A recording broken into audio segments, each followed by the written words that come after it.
I hope everybody had a refreshing break and was able to sort of digest some of the information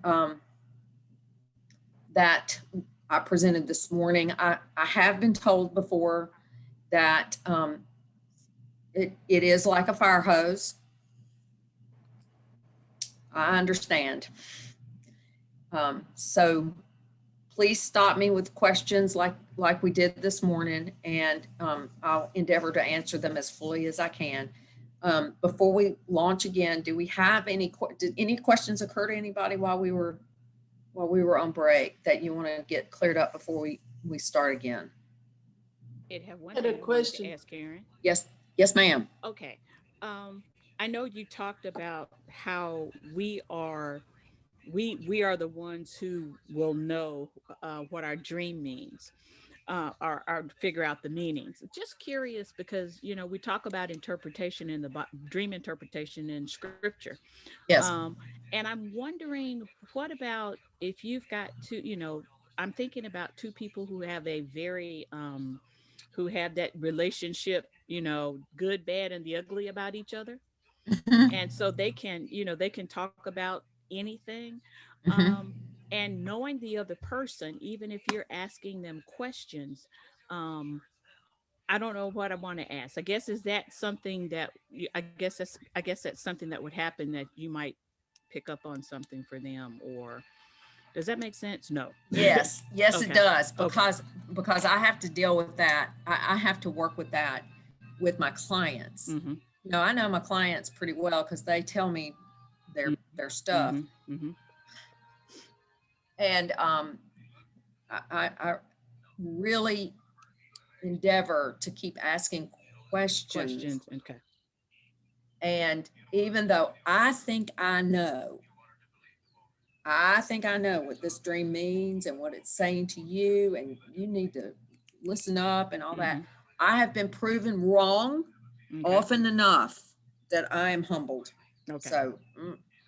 and so we, yeah, no, And I'm so what would you say to that, to the conversation? What bit might you say to the conversation about the gift of dream interpretation in script, talking, thinking about that scripturally? no, I've had some very, very, very good teachers, um, in person through books, and I still hold fast to the idea that the dreamer is the expert on their dream and that nobody can tell us. People can ask very good questions. People can ask us, um, even if we've, but that's as far as we can go. That's my stance. Okay. That's my Thank you. stance on that. Thank you. Sure, absolutely, my pleasure. Anybody else?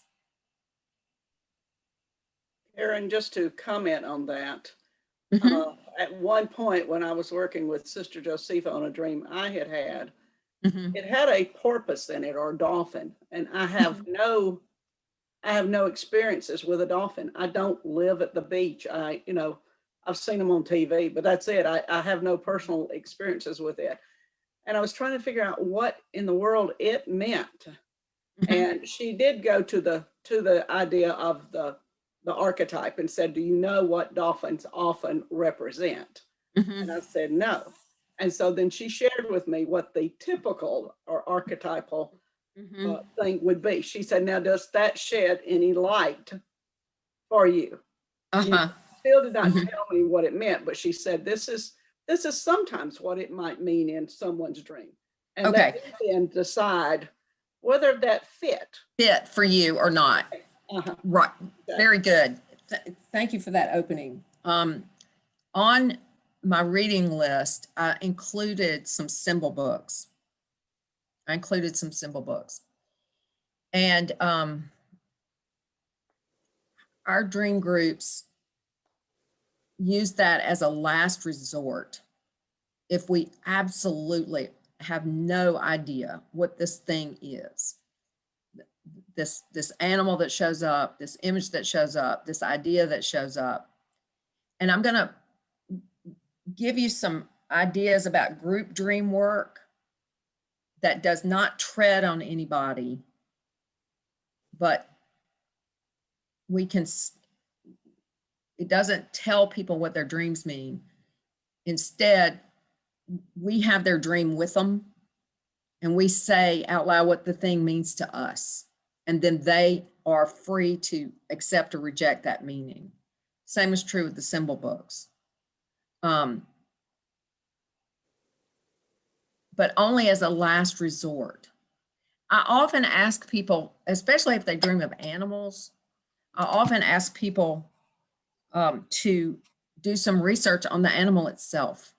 Like, go look up porpoises. Well, what's the nature of porpoises? What do porpoises, how do they live? What do they do? What do they like? You know, and that often leads them on the path to making new associations, if that makes sense. So,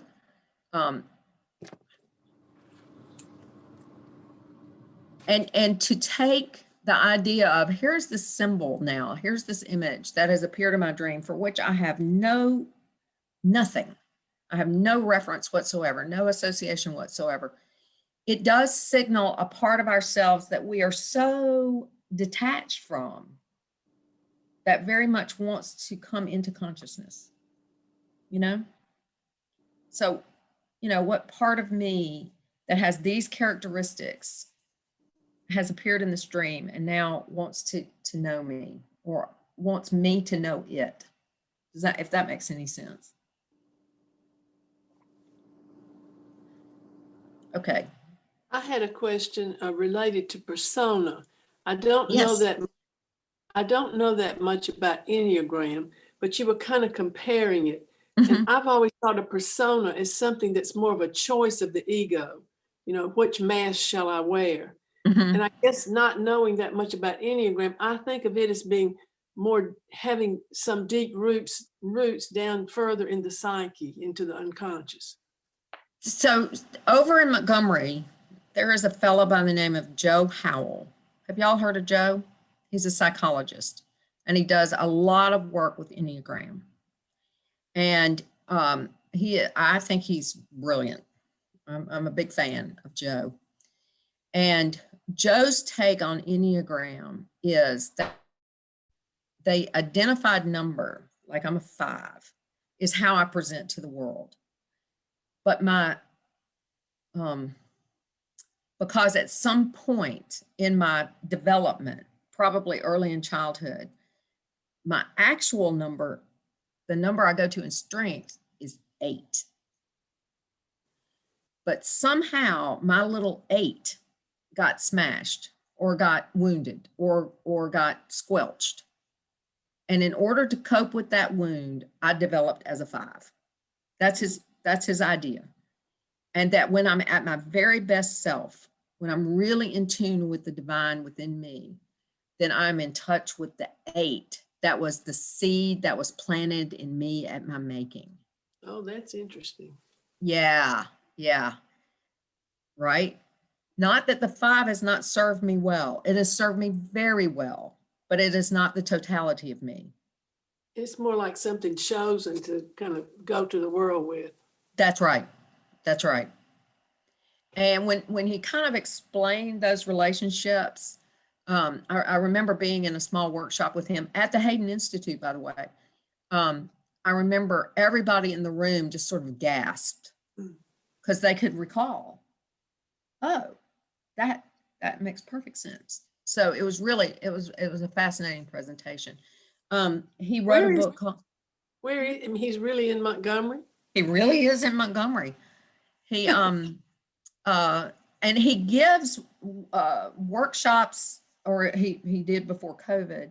He gives workshops somewhere in North Alabama. Is there a Methodist or Episcopal church camp up in North Alabama too? Sumatanga is Methodist. I can speak. He's actually in Anniston, not Montgomery. Oh, okay. I'm sorry. And the workshops are at Camp McDowell near Jasper, Alabama. Oh, yeah. Okay. It's an Episcopal camp. Okay.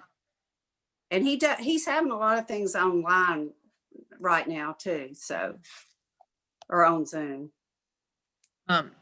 So that is a way to think about it.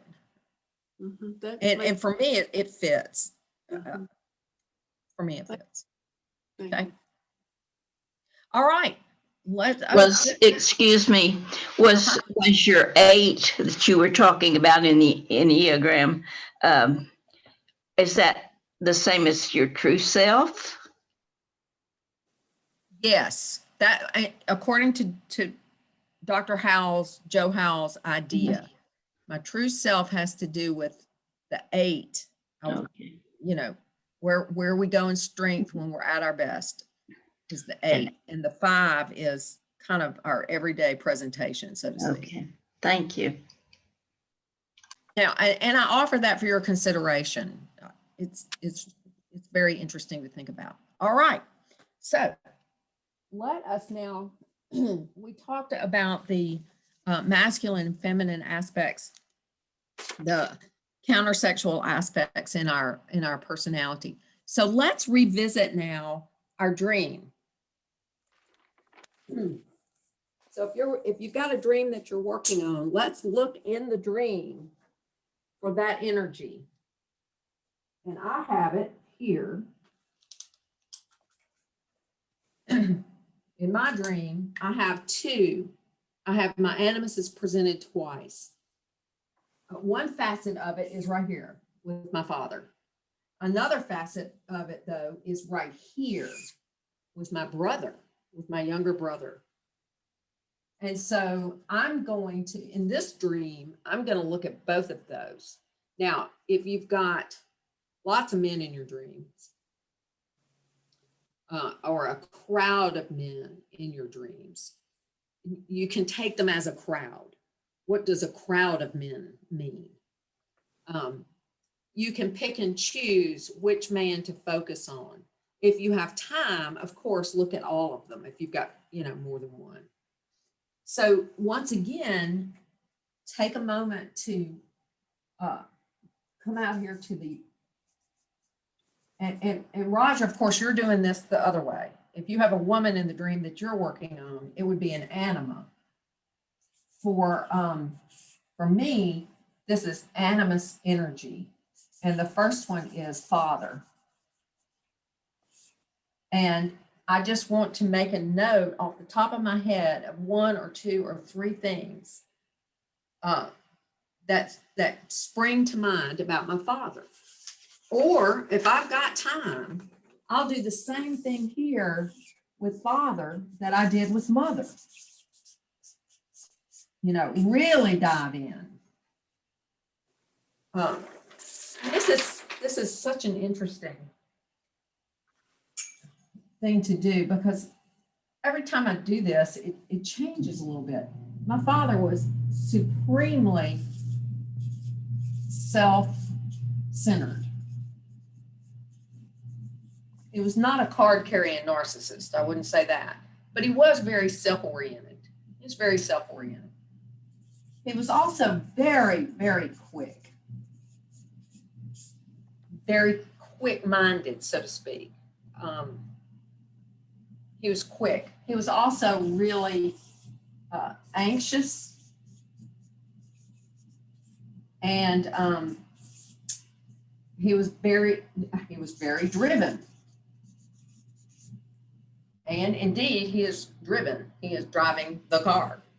So those are some aspects of my father. Then I have a brother who could not be more different. First of all, my father is probably the funniest person I know. He's a very funny guy. I mean, he just makes me laugh. He is also in very good recovery from addiction. So he is in recovery. And my brother,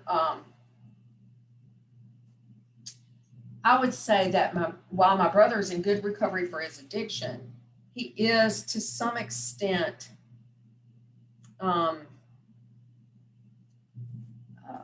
should I say? How should I say this?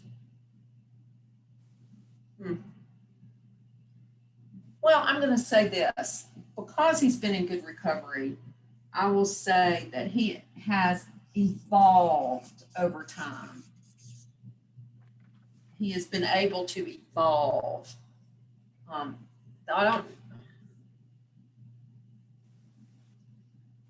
Yeah. So those are the things I'm going to say about these two animus aspects of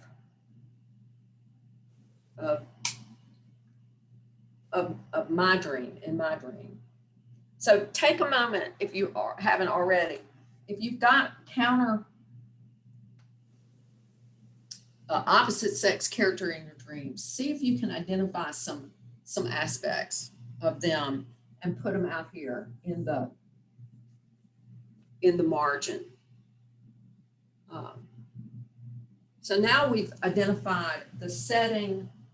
We've checked if there's a persona issue going on in the dream. We have identified a shadow aspect, and we've identified an animus, and in my case, two animus aspects here in our dream. So can you see how we can go through and identify these parts? All right. Now we'll come back to this. We'll keep coming back to this to see different aspects of it. The next place we're going to go now. Oh, I did want to bring this to your attention too. In your handouts, I hope you got a handout that looks like that. That handout. That is such a, and the part 2 of it looks like this, which says the animus possessed man and the animus driven woman, or animus possessed woman. Those are some good examples of what this is all about. But if you'll look, if you happen to have this one in front of you right now, if you'll look at the feminine extreme and the masculine extreme, those pertain to both men and women. Both men and women can find themselves in those extremes. You know, if I'm in Nazi mode, I'm over on the masculine extreme. That's what I look like. No question. That's what I look like. But look what happens if we can integrate them.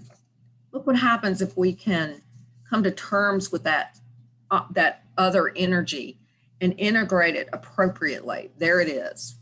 That's kind of nice. That integrated wholeness there. Karen. Also, yes, ma'am. The question is, what if we don't know the character? If it's the first encounter in a dream and we don't know enough to list characteristics?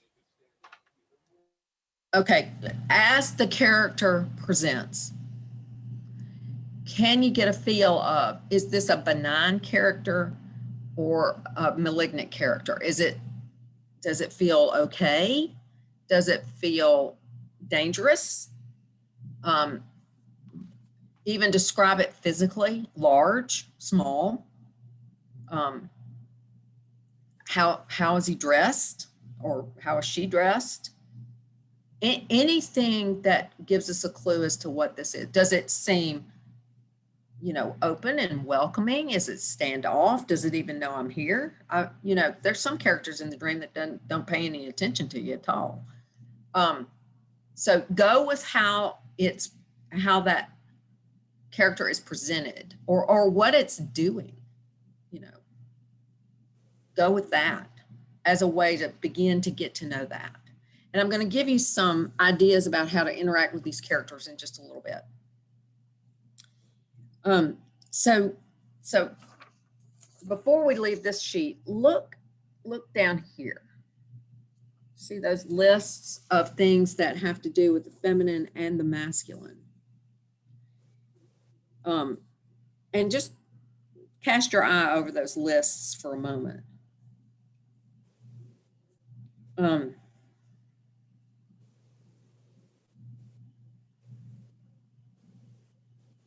any guesses of which side of that our culture rewards?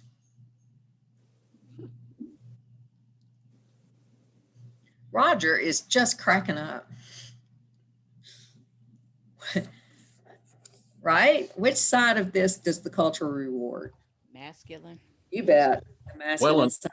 And look how well we've done with it. And I mean that totally sarcastically.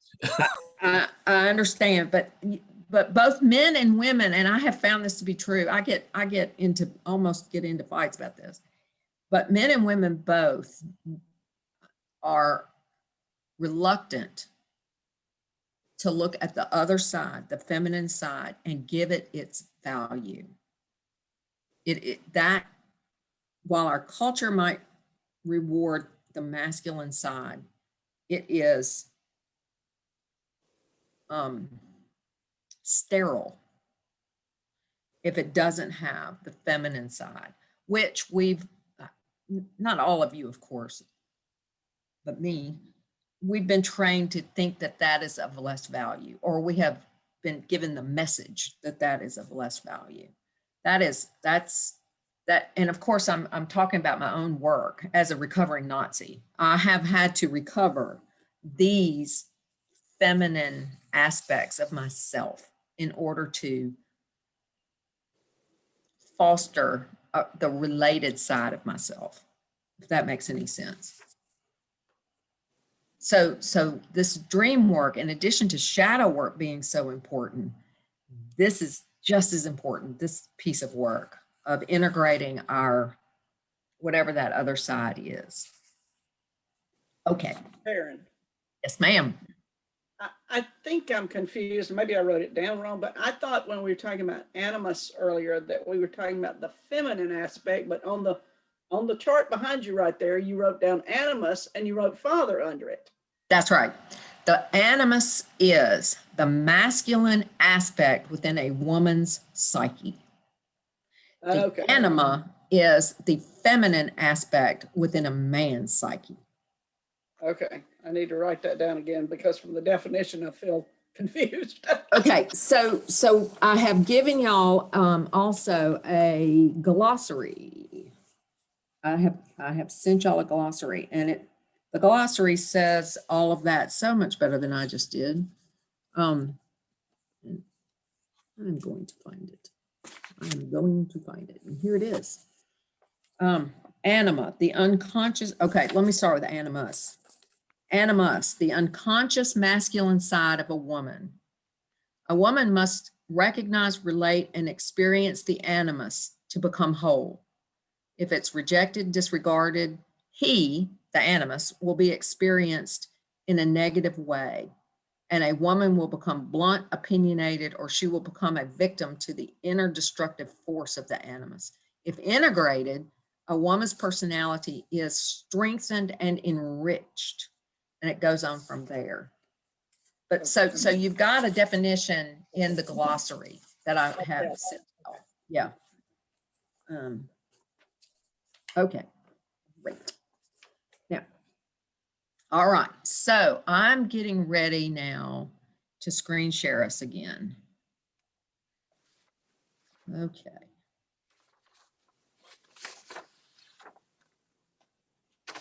Okay. And let's see. We're going to talk about these archetypes. Now we're going to talk about a deeper discussion of archetypes because they're pretty dang interesting. If I can make oh, something's happening. There we go. Takes a moment to plug in. Well, I'm getting ahead of myself. The archetypes, as I indicated before, are, contain the universal patterns of human behavior, starting with male and female, which we have discussed. Okay. The second layer, if you will, of archetypes are mother and father. So out of male and female spring mother and father.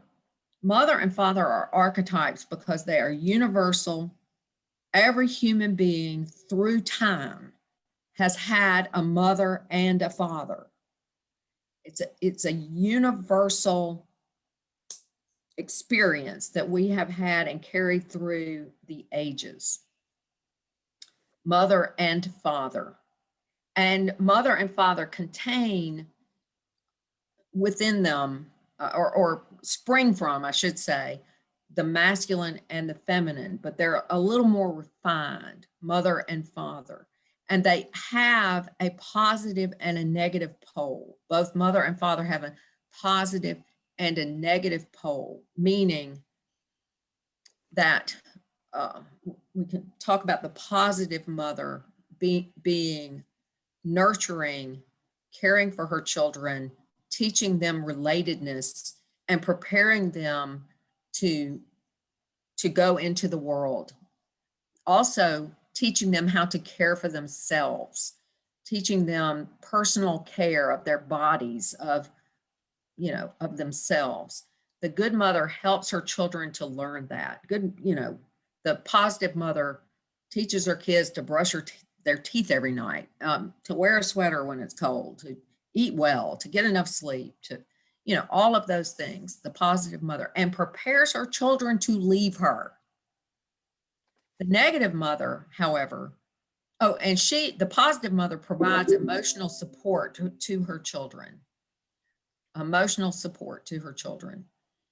The negative mother depends on her children to give her emotional support.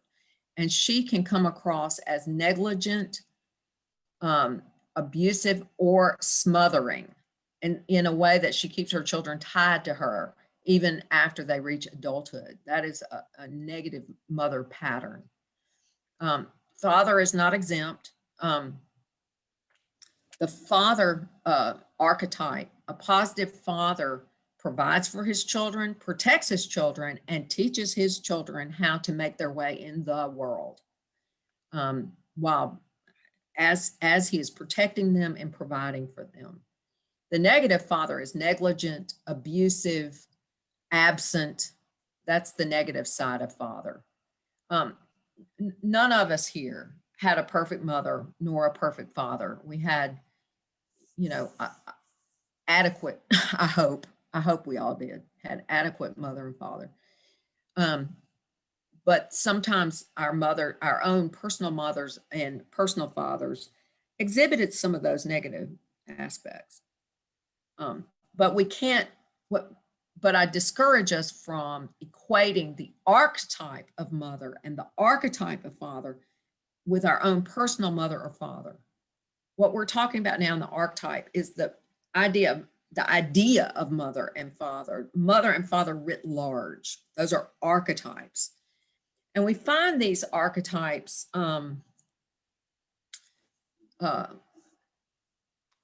we find all the archetypes, if you will, in our popular culture. We find it in our literature. We also find it in our religious systems, our archetypes. The mother and the father archetype, then, from those spring all of the other archetypes. From the mother archetype, for instance, springs the princess, the witch. Roger mentioned earlier the angel. I have discovered an archetype. It's not necessarily universal through time, and I'm not sure what it corresponds to in other cultures and other, but it's one that really, it's an archetype that really triggers my husband. I don't think he'd mind me saying that. It's the third grade school teacher. That's an archetype. the third grade school teacher. I even know, in fact, one of my best friends was, before she retired, a third grade school teacher. And she even talks about my school teacher voice. That's when she steps into the archetype of the third grade school teacher. And she's about to tell somebody off. She is about to be very directive and treat whoever she's talking to like a third grader. And that type archetype really gets my husband going. He has a real response to that. It's becoming, or has become, a kind of archetype. So the feminine archetypes include, as I said, queen, princess, witch.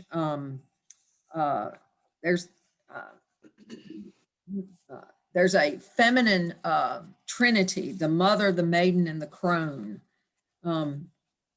There are more archetypes. There's I'm gonna get some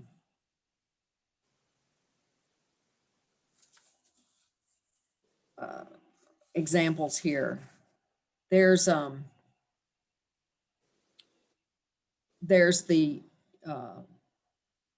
femme fatale, the seductress. There's a heroine. There's the teacher. There's the virgin. There's it just goes on and on. There's a number of archetypes that show up in our popular culture. From the masculine side, we've got hero, we've got villain, we've got king and prince, we have savior, judge, troll. It's kind of almost easier to find the masculine archetypes. The jester, the magician, the sage, the rebel. Then some are kind of could be feminine or masculine. The orphan, the innocent, the lover, the martyr. On the masculine side, the priest, which is a really interesting idea, especially as women have been coming into clergy and becoming joining the clergy, what that archetype does. You know, I have given this workshop for a lot of Episcopalians, and I gave this workshop to clergy conference for the Diocese of Mississippi. What a fascinating experience that was. But we talked a long time about the collar, about putting on the collar and what that meant, because priest is an archetype that people really respond to and project onto. And wearing the collar versus not wearing the collar and what that meant, and how people stepped into that archetype and personally identified with it or not. It's a really interesting thing to think about. So these roles that come up, these archetypes that come up, do in some ways become part of our persona, depending on how we step into them. And it's kind of a both and. Yes, it's part of our persona, but it's also an archetype. And we have to be extraordinarily careful not to identify too closely with the archetype, because that's what leads to that inflation that I kind of warned about earlier, of being too identified with that archetype. Well, remembering who you are, have your feet on the ground, while at the same time providing this role, so to speak. And doctors, I don't know if there are any doctors in the group or not, but doctors and priests are two of those archetype / roles that are often problematic. Hero is sometimes problematic as well, especially when people are put on a pedestal for their achievements, certainly, but it really gets dicey when people get put on a pedestal for not much really at all, just for being famous. Now, talk about inflation. That happens a lot in our celebrity culture, where, you know, what exactly do the Kardashians do, for instance? I mean, really, what do they do? Except have an extraordinary talent for promoting themselves and monetizing that. So that kind of, that can be problematic for people. So let me talk a little bit more about archetypes and how they appear in our culture. Every character in Star Wars was an archetype. Every character in Star Trek was an archetype. Every character in the Harry Potter series was an archetype. Every character in Game of Thrones was an archetype. Whatever people are standing in line to see or standing in line to buy, like the Harry Potter books, or back in the day, Star Wars, whatever everybody is watching on Netflix, that is being motivated by, empowered by the fact that it contains archetypes. And those are so compelling to us on a very, very, very deep level. We don't care somehow that we see similar stories acted over and over and over and over again. The hero's journey over and over and over again. Watching the hero overcome difficulties in order to get the treasure and then make it back home again. We'll never tire of that. That is a dynamic within our own psyches that we resonate with on a very, very, very deep level. And we see it in every kind of form. You know, in Star Wars, what's his name? Han Solo is the same as a cowboy in a Western. It's that same kind of anti-hero loner kind of guy, you know? The same was true of the Knights of the Round Table. When the Round Table, the King Arthur sent the knights out into from the Round Table to quest for the Holy Grail, they didn't go together, they went by themselves. They went alone, on their quest alone. And that gets echoed again in the American Western, in the movies about the lone cowboy out there questing for whatever it is he's looking for to make him whole. These archetypes just repeat over and over and over again. This is one that I really like. So I bet most of you remember the Andy Griffith Show. And I bet most of you may remember Gunsmoke. So Andy and Barney from the Andy Griffith Show are exactly the same as Marshall Dillon and Festus. Andy and Marshall Dillon were both sheriffs. They both represented law and order. They were both the protagonists of the programs. They were the heroes, you know, and they had a lot in common. They had a lot of common sense, but they were fair. You know, they had a lot in common. Even though Andy Griffith's show was a comedy and Gunsmoke was more of a drama, those two characters were the same character. They were the same. Barney and Festus were the same. They were the sidekick clown. Clown is an archetype.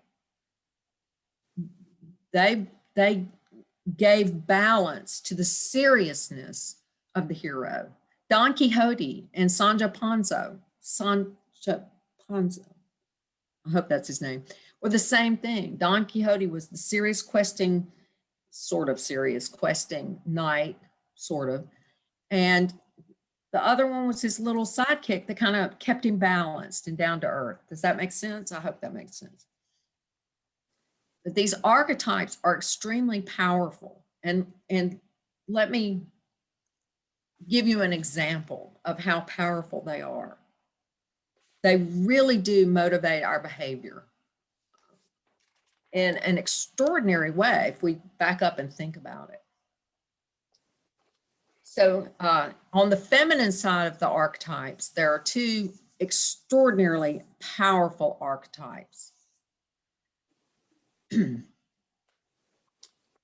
And these two archetypes were personified by a 19-year-old girl who, on a summer's day in 1982, emerged, and women around the world set their alarm clocks so they could get up, no matter where they were, to watch this event, to watch this young woman emerge from a horse-drawn carriage and marry a prince. Princess Diana was embodying two archetypes that are precious to the hearts of women around the world. And those two archetypes were the princess and the bride. The princess and the bride. Bride is an archetype. Groom is an archetype. Bridegroom is an archetype. The wedding itself is an archetype. These are patterns of human behavior throughout time. Princess is such a powerful archetype. Disney has made billions with a B, billions of dollars on the power of the princess archetype. They have made movies, they have made merchandise, and little girls and their mothers and their grandmothers have fallen all over themselves to participate in the princess archetype.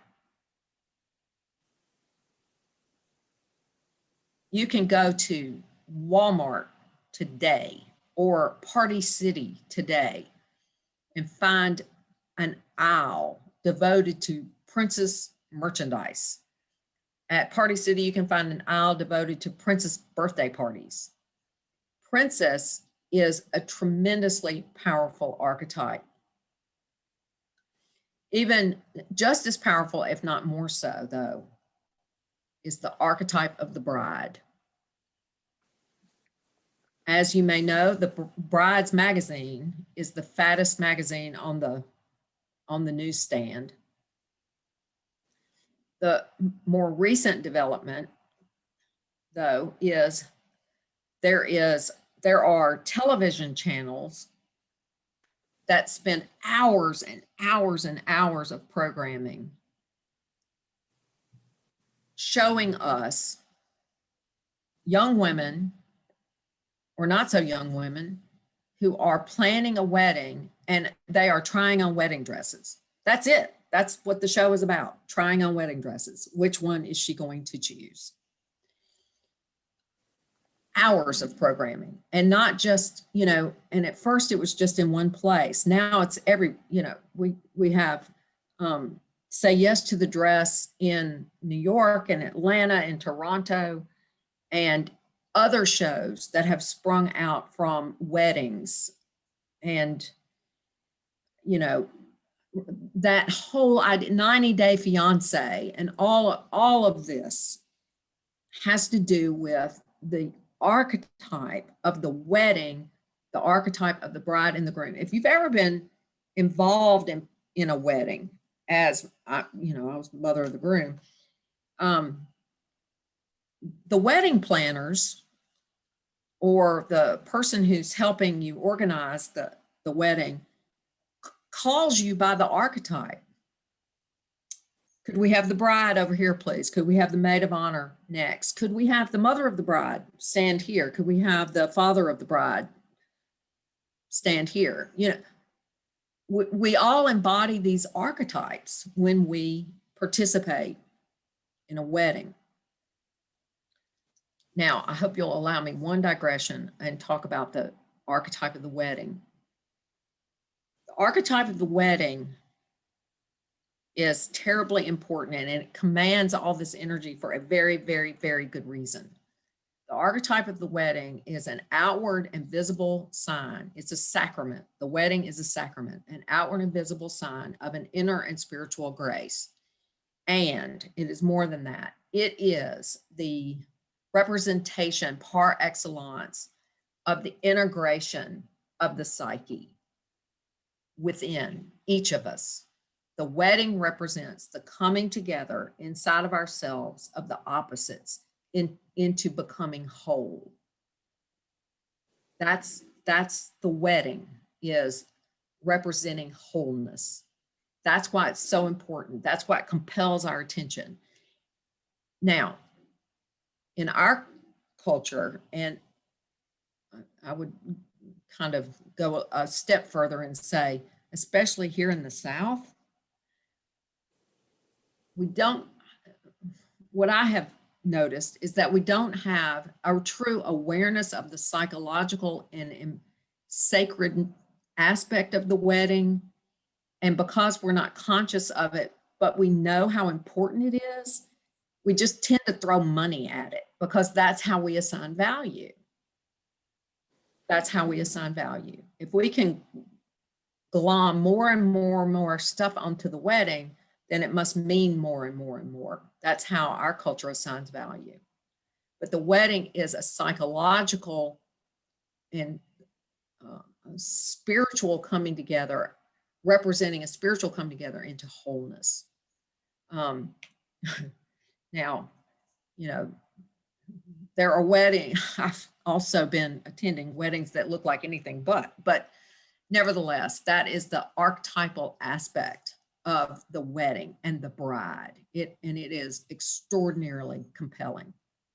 And I've got one more example. Going back to Gunsmoke, if you don't mind. We'll go back to Gunsmoke for a moment. And I don't know how many of you recall your Gone with the Wind. I bet most of you have seen Gone with the Wind. Maybe some of you have seen it multiple times. But there is a character in Gunsmoke, and she has her equivalent in Gone with the Wind. Miss Kitty in Gunsmoke, Miss Kitty is comparable to Rhett Butler's good friend, Belle Watling. You remember Belle Watling? She makes a couple of appearances throughout Gone with the Wind. These two women, these two characters, they are archetypes. And the archetype they represent is the whore with the heart of gold. The whore with the heart of gold. It gets reprised in Julia Roberts' Pretty Woman. That's the archetype. That's the archetype. She has an echo, just a bit of an echo, in the woman at the well in the story from the Gospels. So those are some examples of archetypes and how they show up in our culture. Every god or goddess in the Greek pantheon is an archetype. All the gods and goddesses in Greek mythology are an archetype. And if we look in our culture, for instance, at the reigning sex symbols of our times, you know, when the year I was born, Marilyn Monroe was it. And then, you know, later on, there were other personifications of that. Madonna, for instance, today, I don't know, maybe one of the Kardashians, maybe Beyonce, I don't know.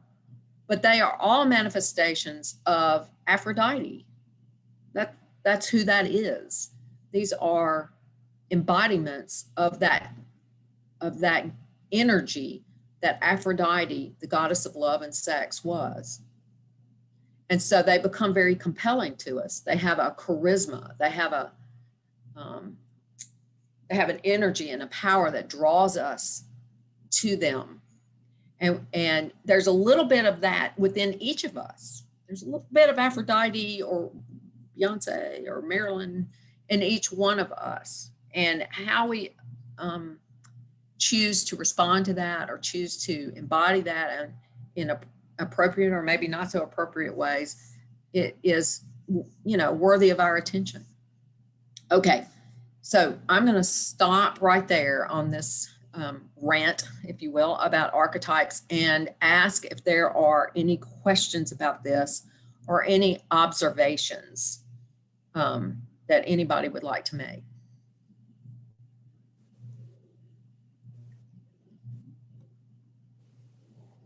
Sure, I'll go there.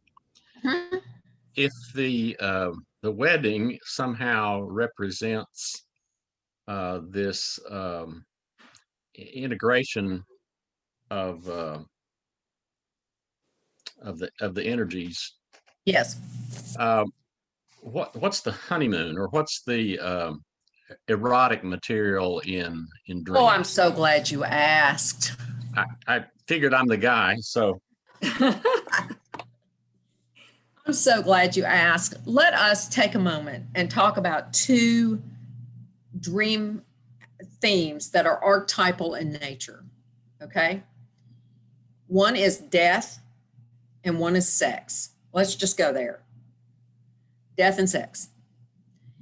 So I think I mentioned earlier in my presentation that when death arrives, some reference to death arrives in a dream, whether it is, we're participating in it, or it's ourselves that are in danger of dying, or it's just referenced in some sort of off stage kind of way. I'm on my way to a funeral.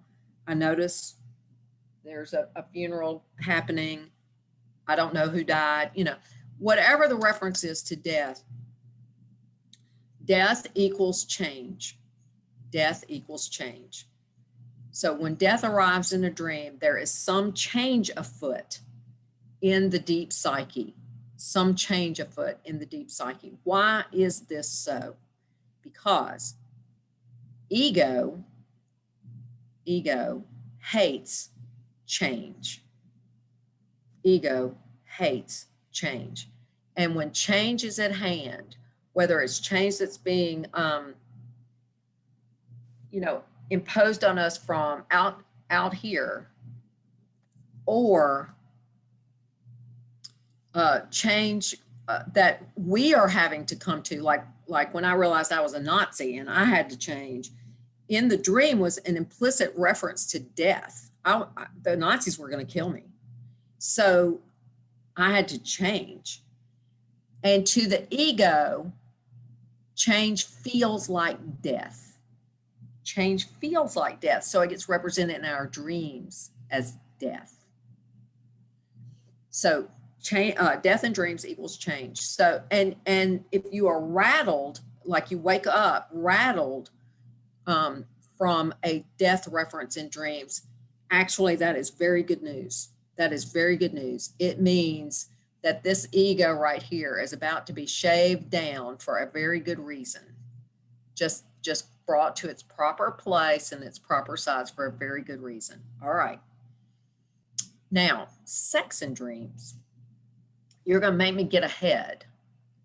Or do you want to wait until I do this in the right order?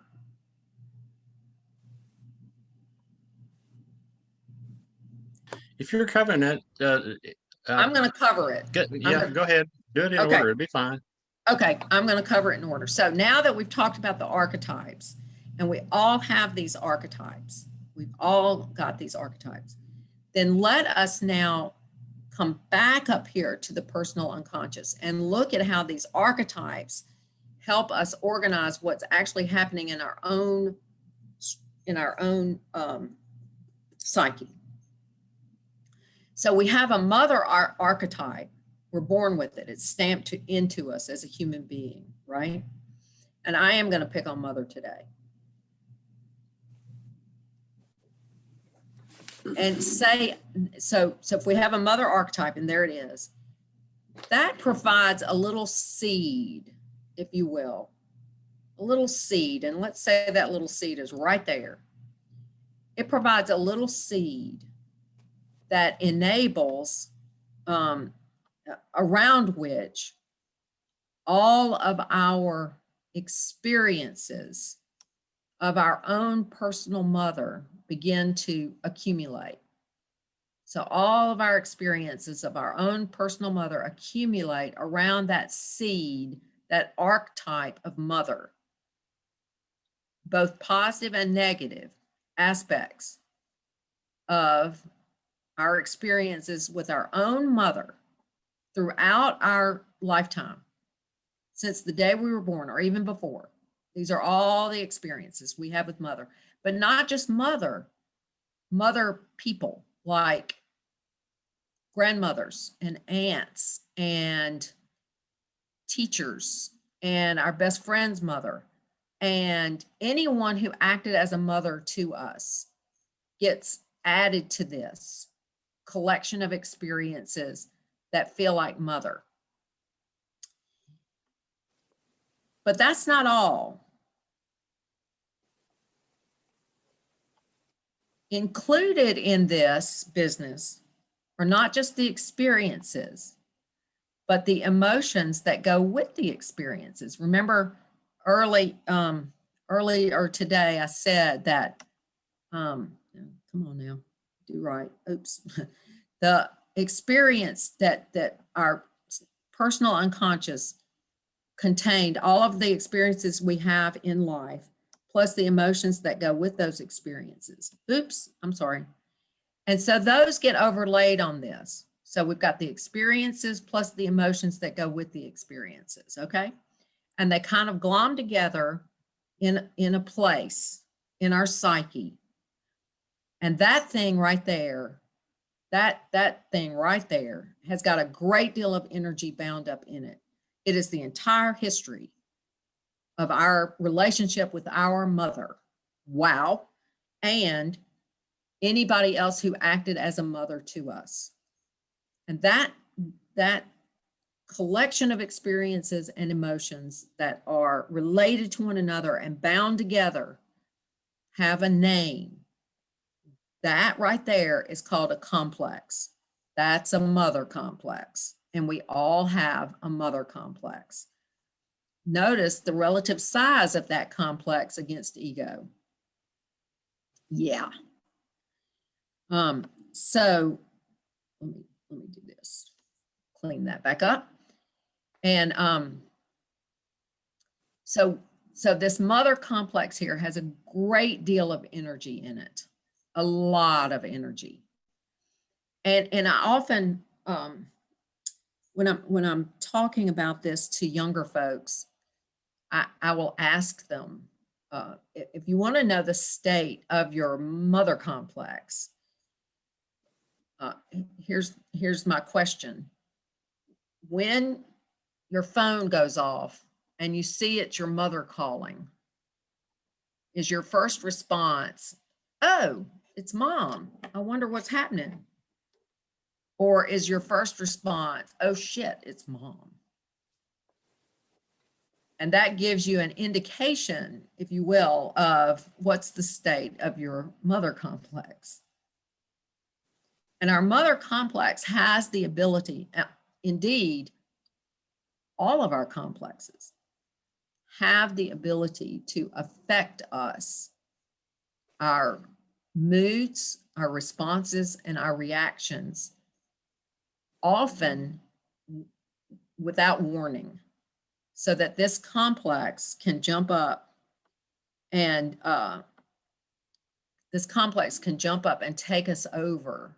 And before we know it, we're acting out of that without even knowing what happened. And I will give you an example of what I'm talking about.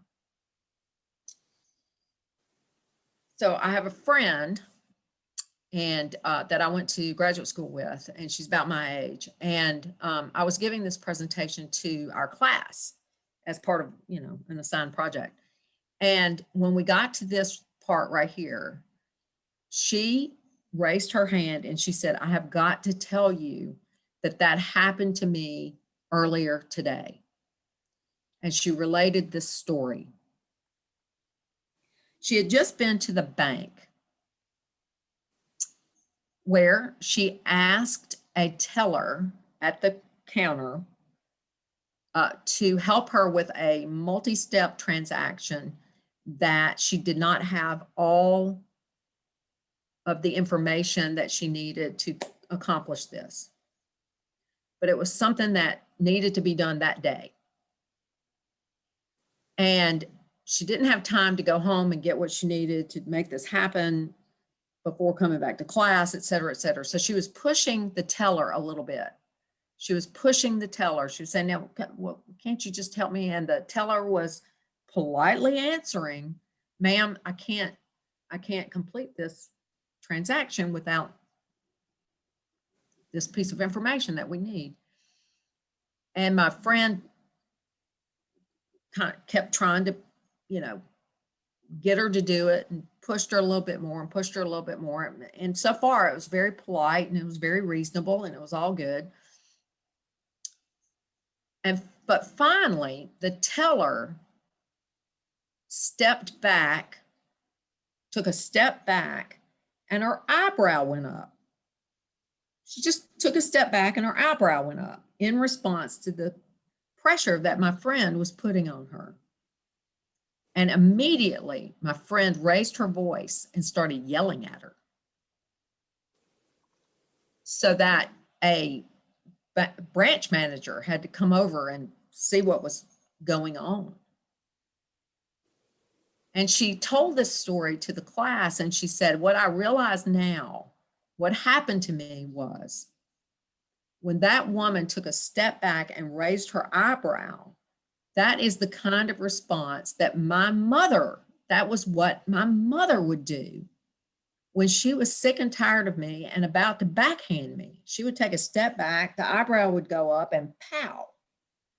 And so this woman, that complex, got triggered, if you will, although that's a loaded word, but that complex got pricked. And it got activated, and that thing started moving around in a big way, so that it came and it took over my friend. Now she's operating out of that complex, and she has lost reason. She is now in a complex and she is acting out of it. I hope that illustrates that. And we have tons of complexes. We have a mother complex, a father complex. We have a power complex. We have a money complex. We have every kind of complex you can imagine. We have complexes around our romantic experiences. All of our experiences around our different relationships, and how they went well, how they went wrong. We have this idea that is based in the archetype of the lover, and all of those experiences. And so that gets triggered. Some of our complexes overlap one another. I can tell you now that my father complex and my money complex and my power complex all overlap. They all overlap, and they can activate one another, but they absolutely have the ability to take us over. How do you know you've been taken over by a complex? Well, I know when I've been taken over by a complex. I walk every morning. I go for at least 30-minute walk, if not an hour, every morning. And if I am carrying on an animated conversation in my head around something that has distressed me or disturbed me, and I am telling somebody off, then I know I'm in a complex. I'm in a complex. I'm disturbed. I'm upset. I can't settle myself down. I'm anxious. I'm in a complex. That's one way to know when you're in a complex.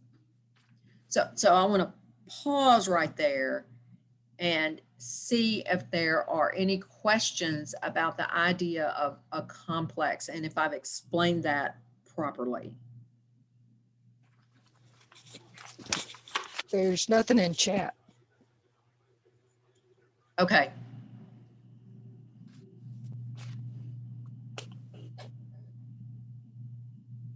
Okay. So here's the big secret around all of this work. Here's the big secret. Our complexes put on little costumes and they act out a play while we're asleep. And that is our dream. Our complexes act out a play. That is our dream. Our dream is peopled with our complexes. And our dreams will show us the dynamics between and among our complexes. And they are very much seeking to be made conscious.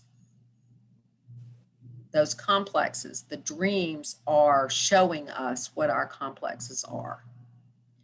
Now, why do we need to know what our complexes are? For the very reason I just said, if we can get to know them, they are less likely to take us over, and we are less likely to act out of them.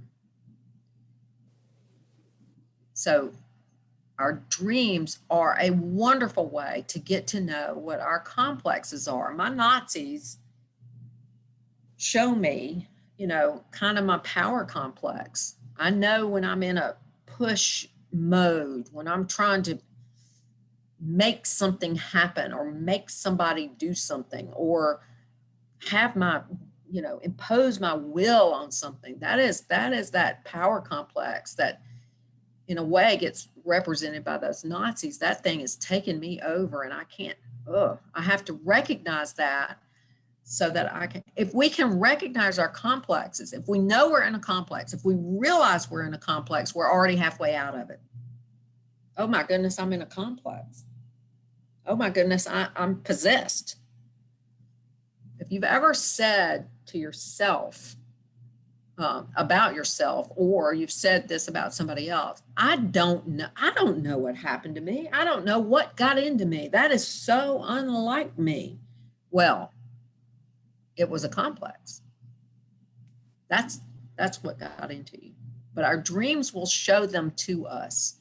And the more we get to know them, the more we get to know our complexes, the less subject we are to being overwhelmed and overtaken by them and acting out of them, if you will.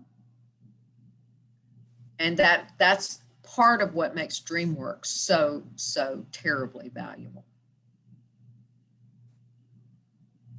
And that's why only you, the dreamer, knows what your dream means, because your dream is made up of these collections of experiences and emotions that are uniquely yours.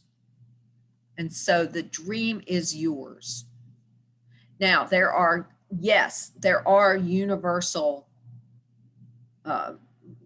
images, the bride, the queen, the hero, that appear in our dreams from time to time that are pretty universal. But we still have by the way, I dream of Queen Elizabeth. Not frequently, but 2 or 3 times a year. Queen Elizabeth, Queen Elizabeth in England, Queen Elizabeth II, current queen. She makes an appearance. I have lunch with her from time to time. And she is most definitely an archetype. It's unmistakable. She's a queen. She's the queen. You know, so what part of me is that? Well, that's a great question. I'm gonna have to think about that. But also she's an archetype, which is something bigger than myself, than me, that shows up, a kind of sovereign. How am I now sovereign over my own life? I might ask myself, for instance. Question? I hope I'm making sense here. Yes. Questions?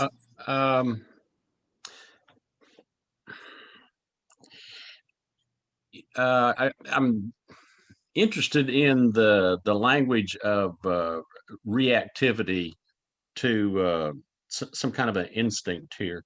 And I'm guessing that this development of the psyche and so forth is maybe a different layer on just the, for example, fight or flight when you're presented with a conflict. You bet. How does that is there such those instincts are overlaid in by complexes seeded by archetypes? Is that a fair way to talk about that? Or I think it is a fair way to talk about that, Roger. I do think that archetypes are kind of like psychological instincts, and underneath psychological instincts are animal instincts. Yeah, we still have a lizard brain down here somewhere. That's what you're asking me? Yes, I haven't developed to the point when I'm being reactive to sort out whether this is instinctual or you know, one of my complexes that I'm reacting to. But it looked like to me there might be a different flavor there, and it might be one of those circular arguments about is it is it genetics or is it experience? I don't know. Well, so that's the way to begin to work with this is to understand the magnitude of the reaction. Is the reaction out of proportion to the danger of that or to the situation at hand? So your fight or flight instinct is absolutely appropriate if somebody points a gun at you, right? Sure. Right? That your life is in danger. That's fight or flight. On the other hand, you know, if somebody uses a word or a gesture or something, tone of voice, facial expression, or start sounding like something from your experience, but it's not life-threatening, but you get a huge reaction out of it that feels like fight or flight, you know, heart pounding, breath shallow, face red, all of that sort of thing, probably in a complex. And I will give you, if you don't mind, I'll give you an example. I'll give you a good example. So years ago, there was a group of folks, there was a group of folks, and they went around and gave workshops sort of like this, and they call themselves Journey into Wholeness. So somebody might have a memory of Journey into Wholeness, and two couples once came to St. James and gave workshops around this and the Myers-Briggs and things like that. And one of the couples was John and Carolyn Martin, and John Martin was a Presbyterian minister from Elizabethton, Tennessee, outside of Nashville. He was quick to assure us that he was this kind of Presbyterian, not that kind of, anyway. He was very, very interested in the teachings of Jung and how this whole concept. He found the collected works of Jung in his seminary of all places, and he began to, and he understood, you know, when he began to understand what complexes were all about, he said just a complete light bulb came on in his head. Well, John Martin grew up in North Alabama,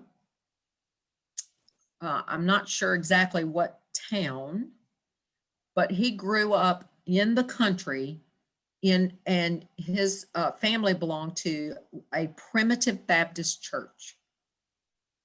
A primitive Baptist church. The kind that preached fire and brimstone on any given Sunday, but a couple of times a year, the revivalists would come to town and there would be a tent meeting and the fire and brimstone would get revved up times 10. And he remembers being dragged to these revivals by his parents who thought they were doing the right thing to put the fear of God in him and his little brother. He described this as child abuse because it was so terrifying, traumatic to go to these revivals, and his parents would put him down front and center. So he grew up in this setting. Well, no wonder he went to the Presbyterians, you know, the frozen chosen. He went as far on the other side as he could get. The Presbyterians offered him a logical and rational and reasonable approach to his relationship with God. So he became a Presbyterian minister, and then he found Jung. And he shared with us how that he has a fundamentalist's religious complex. All of his experiences as a child and all of the terror that he experienced accumulated in his fundamentalist complex, is what he called it, fundamentalist complex. And he had to be very careful because from time to time, he would find himself in situations where he would hear the language of his childhood religious experience, his childhood church experience. He would hear the language, and this would get activated. It would really start vibrating, and it would take him over. And he would get so angry. It would be some poor guy across the room, you know, talking about, I don't know, being washed in the blood of the Lamb or something, or else you're going to go to hell. Not even talking to John, but he would hear that language and he would get taken over by that complex and go over there and, in his words, make a jackass out of himself. He would overreact, in other words, just way out of proportion to this. And he started to understand how that complex got activated, how it took him over and compelled him to do these things that were, you know, not good. That's not the person he was. He got taken over by a complex. So he had to learn to recognize the signs before. He had to learn that he could feel his stomach knot up. He could feel his jaw clench. He knew those words. He knew that, you know, and the way he coped with it would be, he would just leave. He would just excuse himself from the setting and leave. Now, you might say to somebody else, well, you need to work on that so that you don't have to leave. He said, maybe so, but for the time being, this is all I can do.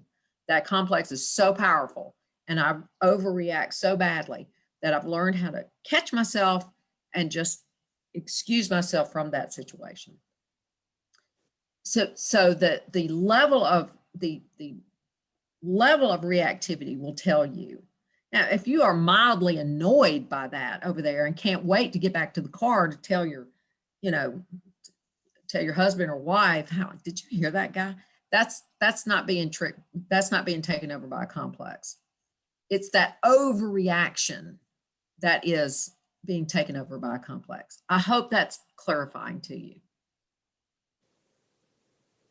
Okay. Fabulous. We got a question. Okay. Yes. Are ready to take it. complexes are complexes different for different people depending on their experience? Absolutely. Yes. Yes.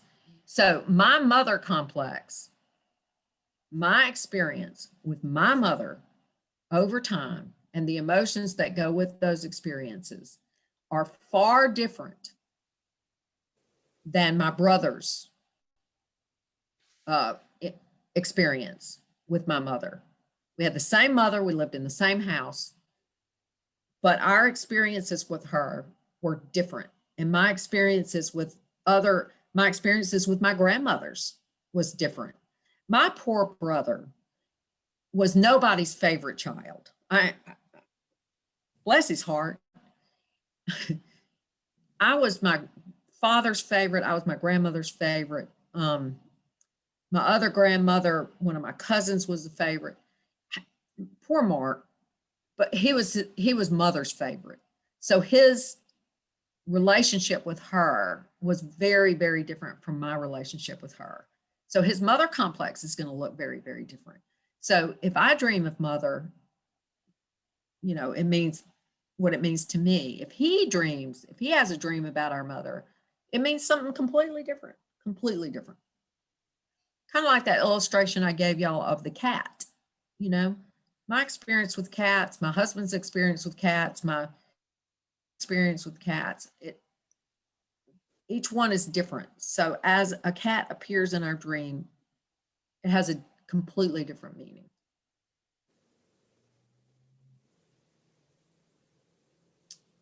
Any more questions?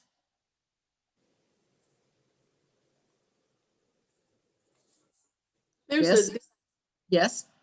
definition of complex in the handout.